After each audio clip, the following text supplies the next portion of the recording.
Hello दोस्तों, कैसे हैं आप। एक बार फिर से हम आपका स्वागत करते हैं आपके अपने YouTube चैनल जीके 360 में। और आज हम लेकर आए हैं पॉलिटी की टॉपिक, और यह टॉपिक का नाम है संसदीय समितियां, या यूं कहें तो संसदीय समिति की प्रकार के बारे में पढ़ेंगे।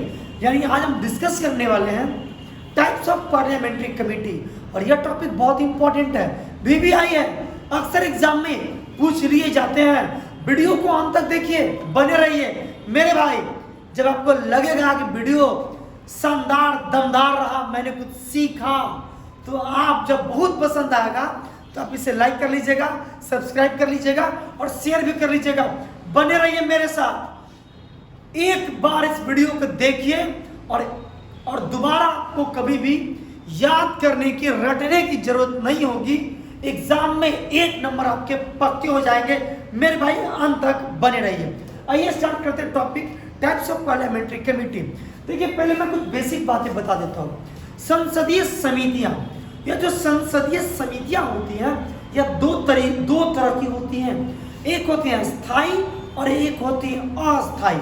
तो चलिए मैं लिख देता हूँ ताकि आपको बेसिकली जो बेसिक बात है वो समझ में आए कि यह जो संसदीय समितियां होती हैं, यह भी 2 तरह के होते हैं। संसदीय समितियां हम इन्हें 2 टाइप्स में बांटते हैं। सबसे पहला जो समिति कहलाता है वो कहलाता है अस्थायी समिति। पहला क्या कहलाता है? अस्थायी समिति, जिसे इंग्लिश में हम स्टैंडिंग कमेटी भी कहते हैं। और दूसरा क्या होता है? अस्थायी समिति। क्या कहलाता है? अस्थायी समिति। अब आपके दिमाग में आता होगा, समझ चुके होंगे कि अस्थायी क्या होता है, अस्थायी क्या होता है। तो अस्थायी जो कभी डिसॉल्व नहीं होगा, और अस्थायी क्या होते हैं? जिसे किसी विशेष मकसद के लिए कोई समिति बनाई जाती है और बाद में इस समिति को हमेशा के लिए क्या होता है, खत्म कर दिया जाता है। तो यह कहलाते हैं अस्थायी समितियां। अब यह जो अस्थायी समिति यह जो स्टैंडिंग कमेटी होते हैं, जो अस्थायी समितियां होती हैं, हम इन्हें भी 2 भाग में बांट के पढ़ेंगे। आप इसे लिखेंगे, बहुत ही इंपॉर्टेंट बातें हैं। यह जो स्थायी समितियां होती है, समिति होते हैं, यह भी 2 तरीके की होती हैं। एक होते हैं वित्त समिति। कौन होती है? एक होते हैं वित्त समिति, जो केवल वित्त से संबंधित होते हैं, और दूसरा का नाम दिया गया है अनस्थायी समिति। अस्थायी यानी स्टैंडिंग कमेटी भी 2 भाग में बांटी गई है। एक कहलाता है वित्त समिति और एक क्या कहलाता है? अनस्थायी समिति। हम बात करें तो वित्त समिति की। यह वित्त समितियां बहुत इंपॉर्टेंट होती हैं और एग्जाम में अक्सर इसे पूछ लिए जाते हैं। वित्त समिति 3 प्रकार की है हमारे अभी पार्लियामेंट्री में। मुख्यतः जो 3 तरह की जो समितियां हैं वो वित्त समितियां हैं। वो कौन कौन है? मैंने बोर्ड पे लिखा। पहला लोक लेखा समिति, दूसरा प्राक्कलन समिति, तीसरा लोक उपक्रम समिति। और ये जो तीनों समितियां जो मैंने लिखा, ये तीनों समितियां कैसी हैं? वित्त समिति हैं। एग्जाम में आपसे पूछ लिया जाएगा कि बताइए निम्न में से कौन वित्त समिति है या वित्त समिति नहीं है।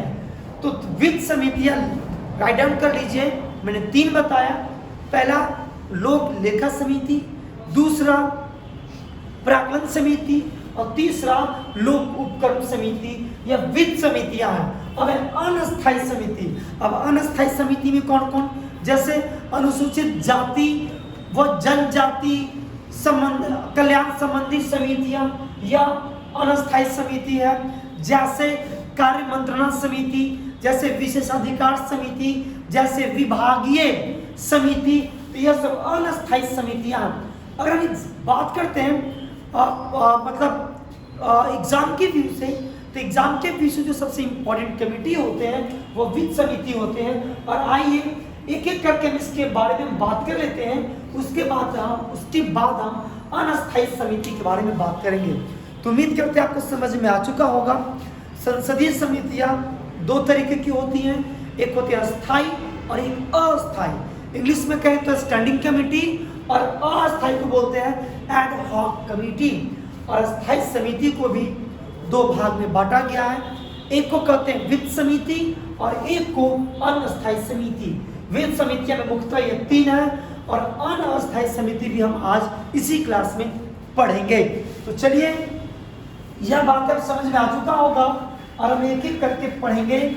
चलिए, सबसे पहले हम बात कर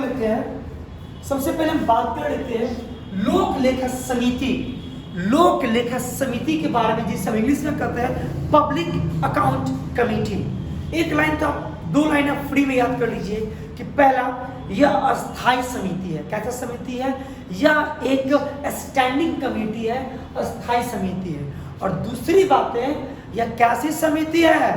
तो यह वित्त समिति है। तो 2 बातें आपको पता होना चाहिए इसके बारे में, पब्लिक अकाउंट कमेटी के बारे में, कि यह एक तो अस्थायी समिति है और दूसरा साथ ही साथ यह कैसी समिति है? तो वित्त समिति है। अब हम बात कर लेते हैं।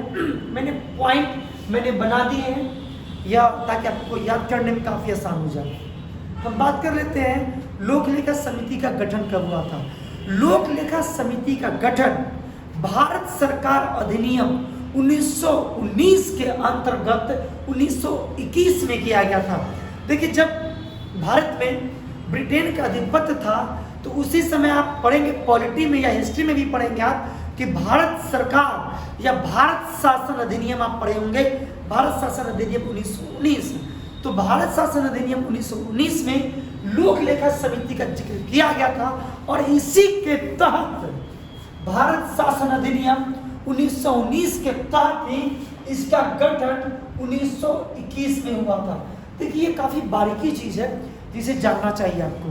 अगर आपसे एग्जाम में पूछे कि लोक लेखा समिति का गठन कैसे हुआ, तो ऑप्शन रहेगा भारत शासन अधिनियम 1919, 1935, मार्लोमिंटो जो सुधार था 1909। तो टिक क्या करना पड़ेगा आपको कि भारत शासन अधिनियम 1919 के तहत इसका गठन 1921 में किया गया। अब हम बात करते हैं सदस्य की संख्या। तो जो इसके सदस्यों की संख्या होती है वो 22 होती है। लेकिन बहुत ही इंपॉर्टेंट है, VVI एक खास बात है, इसके जो 22 मेंबर होते हैं यह 2 जगह से आते हैं, एक लोकसभा और एक राज्यसभा। तो जो 15 सदस्य जो इसमें होंगे, 15 मेंबर, वो लोकसभा से चुने जाते हैं और 7 सदस्य कहां से चुने जाते हैं? राज्यसभा से चुने जाते हैं। अब बात कर लेते हैं कार्यकाल कि लोक लेखा समिति का कार्यकाल कितना होता है। तो लोक लेखा समिति का जो कार्यकाल होता है वो 1 साल का होता है। कितने साल का होता है? 1 साल का होता है। अब मैंने लिखा कार्य कि क्या कार्य है।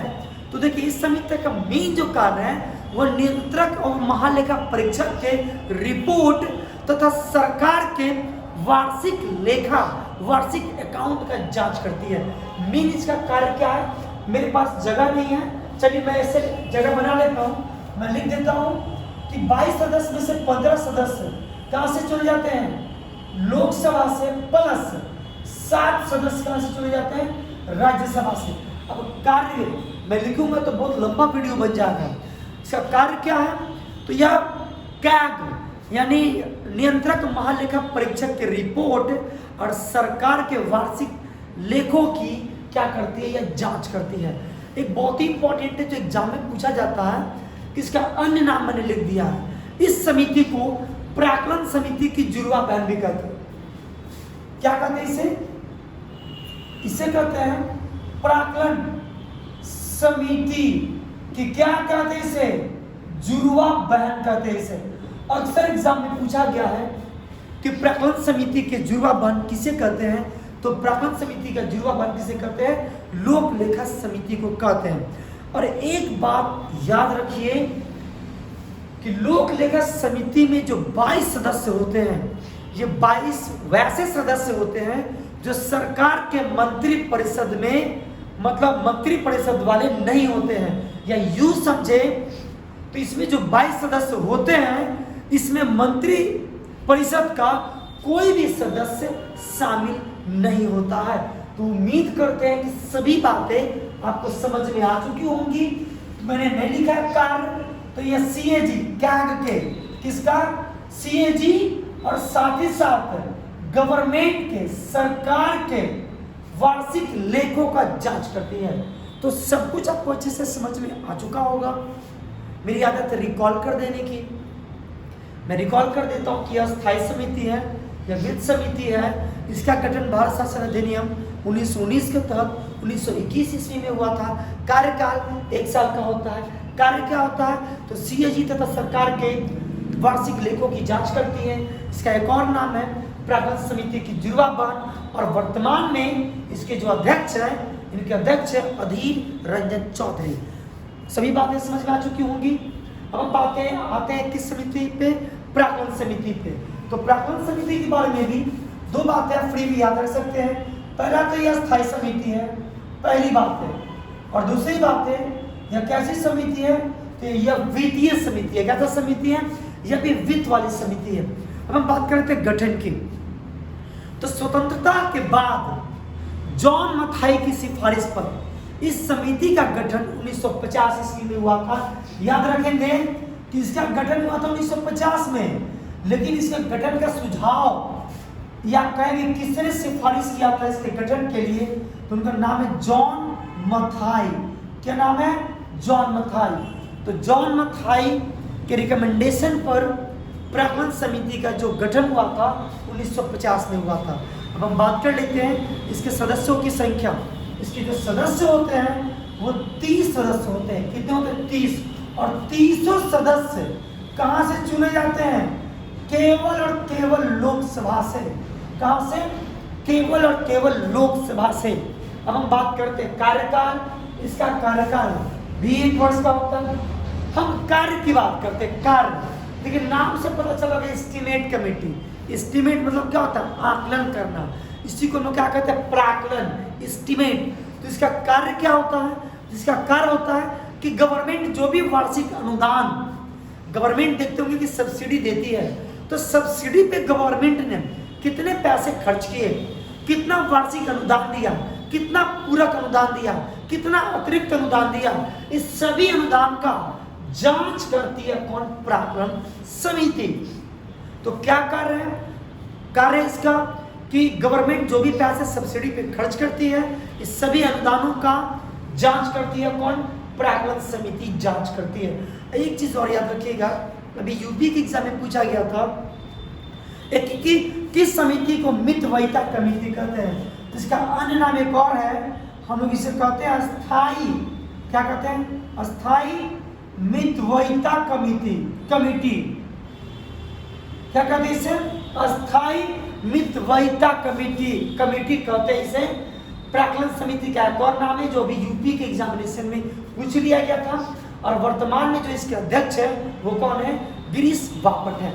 अब एक चीज और याद रखेंगे, बहुत ही इंपॉर्टेंट है, जो बीबीआई है कि अच्छा वो उसकी मैं डिस्कशन बाद में कर लूंगा कि इसके अध्यक्ष का निर्वाचन, इसके अध्यक्ष की नियुक्ति कौन करते हैं। तब जो भी समितियां देख रहे हैं, इस तीनों समिति के अध्यक्ष की नियुक्ति कौन करते हैं? लोकसभा के स्पीकर यानी लोकसभा के कौन करते हैं? अध्यक्ष ही करते हैं। यह चीज समझ में आ चुका।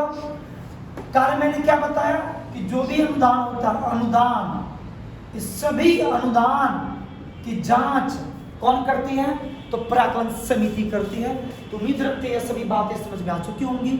फिर से रिकॉल करते हैं। प्राक्कलन समिति यानी एस्टीमेट कमेटी, इसका गठन कौन किया था?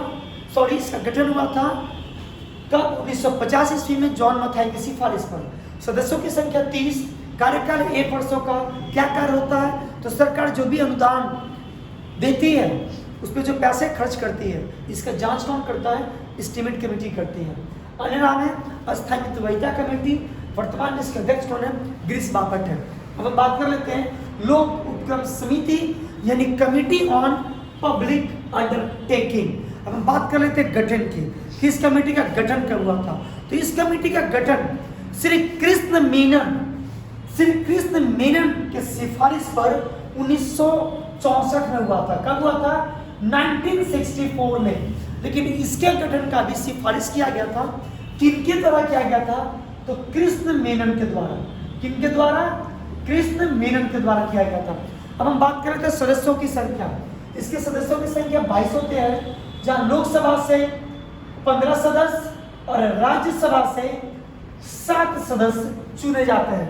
कार्यकाल क्या होता है? 1 वर्षों का। अब कार्य क्या, दिमाग लगाएंगे तो पता चल जाएगा, है लोक उपक्रम, यानी कमिटी ऑन पब्लिक अंडरटेकिंग। लोक उपक्रम यानी वैसी कमेटी जहाँ पे पब्लिक जाती है, जहाँ पर पब्लिक के भी पैसे, जहाँ पे पब्लिक पैसे वेस्ट करती है, पब्लिक पैसे खर्च करती है। अब सरकार का कौन सा ऐसा जगह है जहाँ पे पब्लिक भी पैसे खर्च करती है? तो आप कहेंगे LIC, आप कहेंगे एयर इंडिया जो आप प्राइवेटाइज हो गया, जैसे आप कहेंगे FCI, तो जो भी जैसे FCI हो गया, कौन, जैसे FCI हो गया, या फिर कह सकते हैं भारतीय डाकघर हो गया, या फिर कह सकते हैं LIC हो गया। और एक चीज और रखिएगा, ये जो CAG होता है इस सब का जांच करती है, इस सब को भी जांच करने का अधिकार कौन रखती है? लोक उपक्रम कमेटी। तो अभी आप टेम्पोरली याद कर ले कि जैसे LIC, जैसे BSNL, जैसे FCI, जैसे एयर इंडिया, जैसे जितने भी सरकारी कंपनियां का नाम जानते हैं, सभी सरकारी कंपनियों के जो पैसे का जो खर्च किया जाता है इस सभी के जांच कौन करती है? लोक उपक्रम कमेटी करती है। और इसके अध्यक्ष कौन है? मीनाक्षी लेखी। तो उम्मीद रखती है तीनों बातें आपको समझ में आ चुका होगा। अब देखिए, मुझे ऐसा लगता है कि स्टूडेंट अक्सर कंफ्यूज कर जाते हैं कि किसमें सदस्य की संख्या 22 और किसमें 30 है। तो देखिए, आपको याद करने की जरूरत नहीं है, ट्रिक दे रहा है अभी क्लास में। इसका क्या नाम है? लोक लेखा। ल से लोक लेखा, अल्लाह से लोक उपक्रम। अब दोनों में कॉमन बात देख रहे हैं कि दोनों में सदस्यों की संख्या कितनी है? 22 है। यहाँ भी लोकसभा से 15 सदस्य, यहाँ भी कितना? 15 सदस्य। यहाँ भी राज्यसभा से 7, यहाँ भी राज्यसभा से 7। यानी जिस कमेटी का नाम ल से है उसके सदस्यों की संख्या 22 है, और 7 सदस्य राज्यसभा से और 15 सदस्य लोकसभा से। खिचड़ी नहीं कीजिएगा, लोक लेखा और लोक उपक्रम में सदस्यों की संख्या 22। पराक्रम समिति में सदस्यों की संख्या 30। अगर आपसे एग्जाम में पूछ ले कि जितनी भी समितियां होती है उस समिति में सबसे बड़ी कमेटी कौन होती है, तो जो सबसे बड़ी कमेटी होती है पराक्रम समिति का होती है। और एक और आप फैक्ट याद रखें, देखिए पहले लोक लेखा समिति के जो भी अध्यक्ष होते थे, अध्यक्ष वो सत्ताधारी दल से ही, सत्ताधारी से ही चुने जाते थे। लेकिन बात है 1967 में, 1967 में पहली बार लोक लेखा समिति यानी पब्लिक अकाउंट कमेटी के अध्यक्ष पहली बार विपक्षी दल से चुना गया। तब से 1967 से एक ऐसा ट्रेडिशन बना आया कि लोक लेखा समिति के जो भी अध्यक्ष होंगे वो विपक्षी दल से होंगे 1967 में। और पहली बार कौन बने थे विपक्षी दल से? तो मीनू मसानी। कौन बने थे? मीनू मसानी। और उस समय से हमारे भारत में ऐसा ट्रेडिशन बन चुका है, संविधान में नहीं लिखा हुआ है लेकिन ट्रेडिशन बन चुका है कि जो लोक लेखा समिति होंगे उसके अध्यक्ष हमेशा विपक्षी दल के होंगे। अब हम यह जो 3 कमेटी पढ़े यह थे वित्त समिति। अब हम पढ़ेंगे कैसा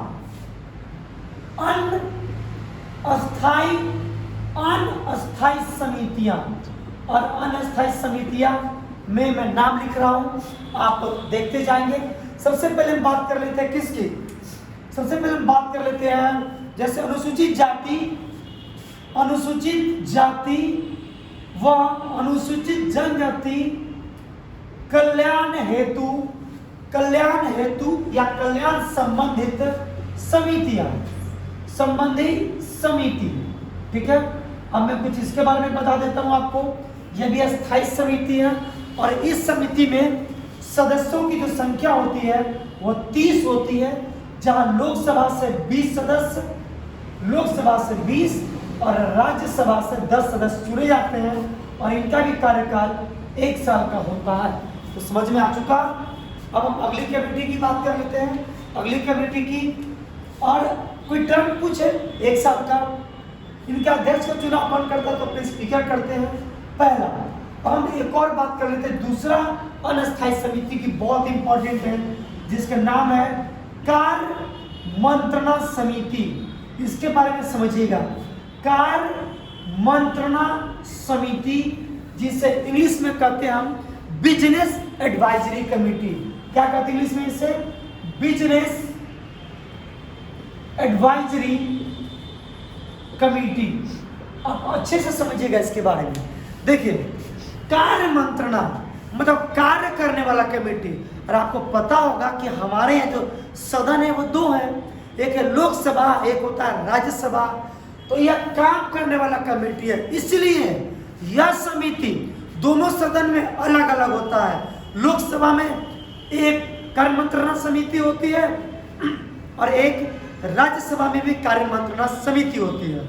और याद रखिएगा कि लोकसभा में और एक तरफ राज्यसभा में, यह दोनों जगह कार्य मंत्रणा समिति होती है, दोनों जगह। लेकिन लोकसभा में जो कार्य मंत्रणा समिति होती है, इसकी सदस्यों की संख्या कितनी होती है? 15। और राज्यसभा में इसकी सदस्यों की संख्या कितनी होती है? तो 11 होती है। अब हम बात कर लेते हैं अध्यक्ष। बहुत ही इंपॉर्टेंट है, एग्जाम में पूछा गया है क्वेश्चन कि बताइए इसका अध्यक्ष कौन होता है। तो दो अध्यक्ष होंगे, लोकसभा में अलग होंगे और राज्यसभा में अलग होंगे।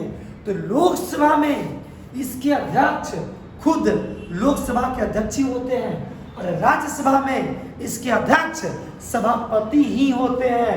या यूं कहें तो लोकसभा में जो अध्यक्ष होते हैं वो स्पीकर खुद होते हैं और राज्यसभा में कौन होते हैं? सभापति। और सभापति कौन होते हैं? सभापति होते हैं उपराष्ट्रपति। यानी कार्य मंत्रणा समिति दोनों जगह अलग अलग होती है।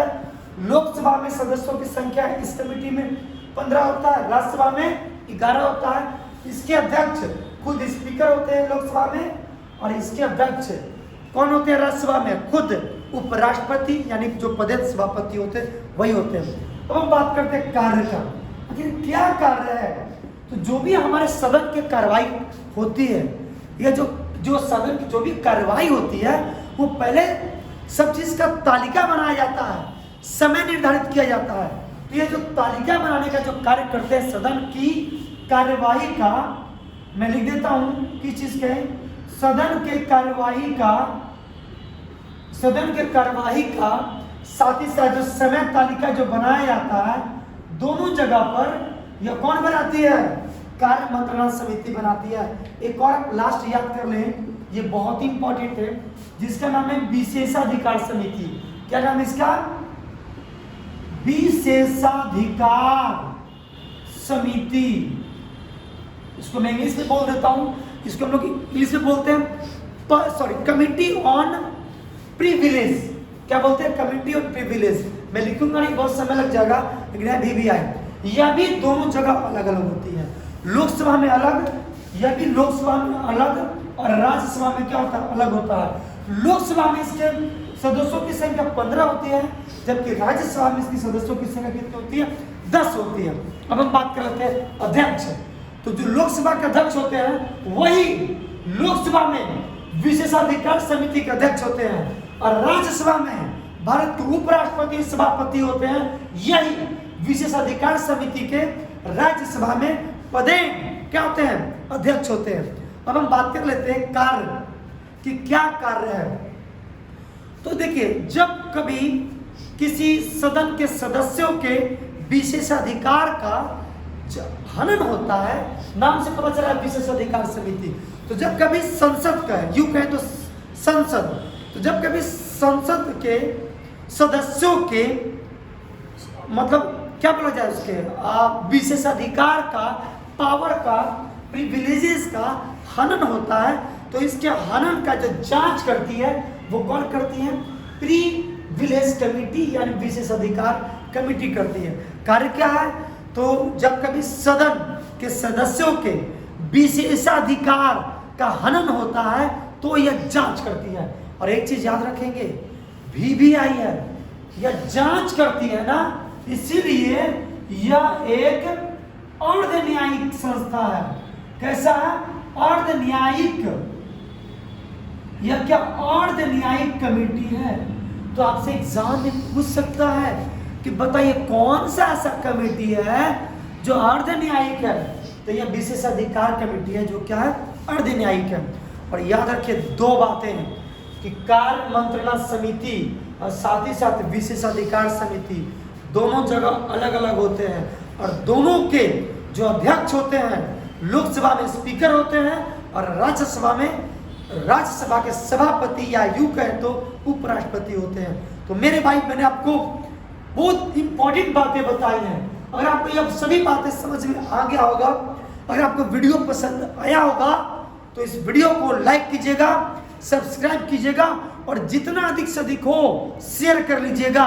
सभी बातें इंपॉर्टेंट है। मैंने छांटते पर आया जो मुझे इंपॉर्टेंट लगा वो मैंने बता दिया। मिलते हैं ऐसे वीडियो के साथ अगले वीडियो में।